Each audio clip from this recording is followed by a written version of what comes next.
To be honest with you, when I listened to the interview of the Ghanaian journalist Alain Foka with Ibrahim Traoré, to be honest with you guys, I was not happy with that interview. It felt like the journalist was so biased.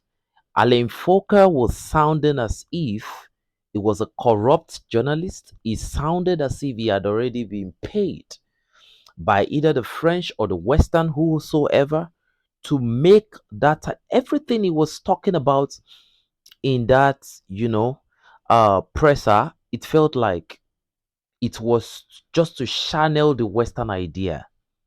And to be honest with you see, there was a point in that press where I felt like, no, I didn't want to listen to it anymore. The only thing that kept me listening to that interview from Alain Foka, who, in my own opinion, right now, already in my mind, I look at him like a very corrupt journalist. Was when he asked of when democracy is returning back to Burkina Faso.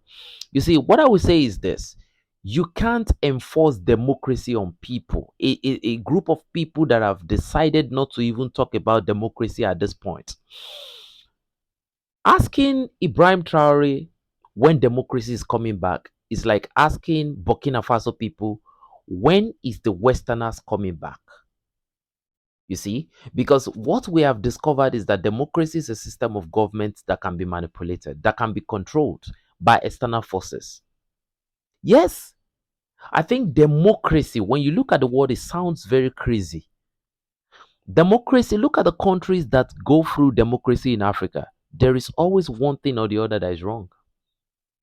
There is always one thing or the other that is wrong.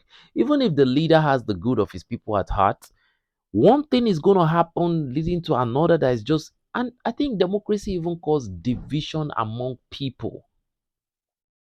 There are different political parties. There will always be enmity in democracy.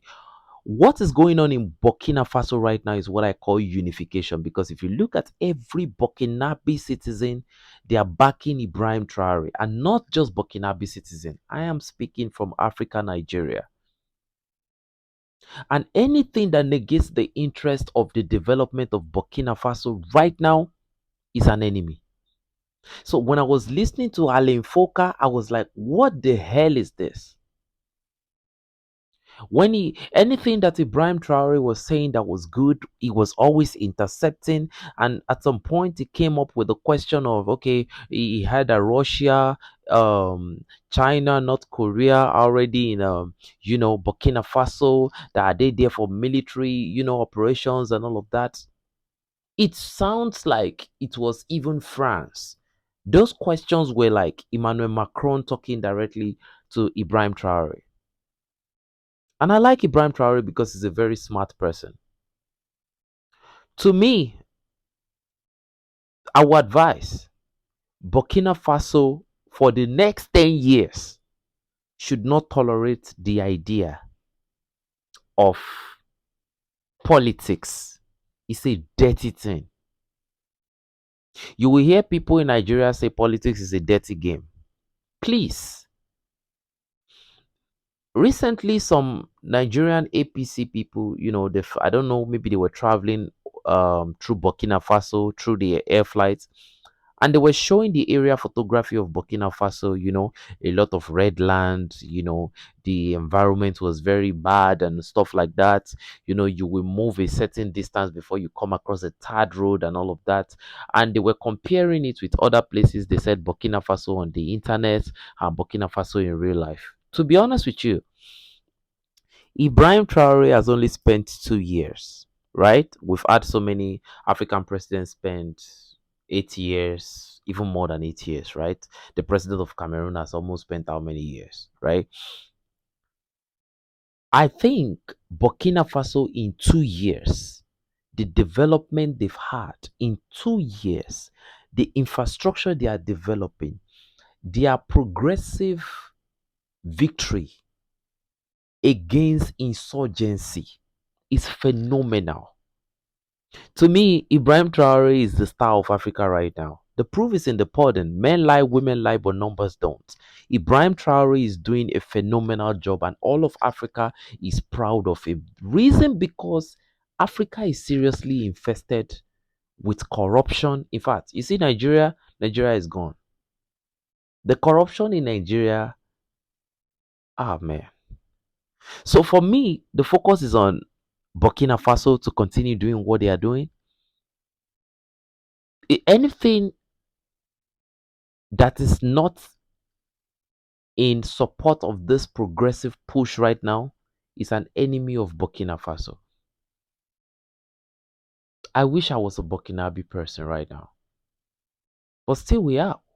We are Africans all together and we support this man to the very end. This is the greatest African leader we've ever seen. To me, I think, you know, propaganda should be ignored.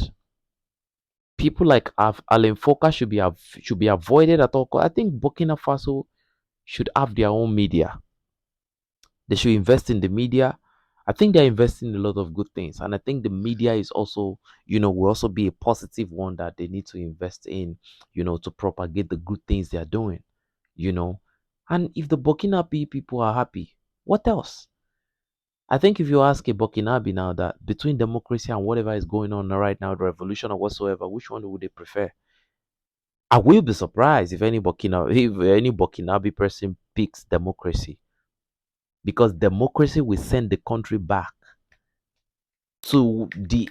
In fact, look at they are actively fighting terrorism, something that was there during democracy. To me, man, whatever is going on in Burkina Faso right now is the best thing that ever happened to Africa. If he can start in Burkina Faso, he went to Mali, he went to Niger, now in Chad. I mean, this revolution is the best thing that ever happened to Africa. I hope this can continue in my time.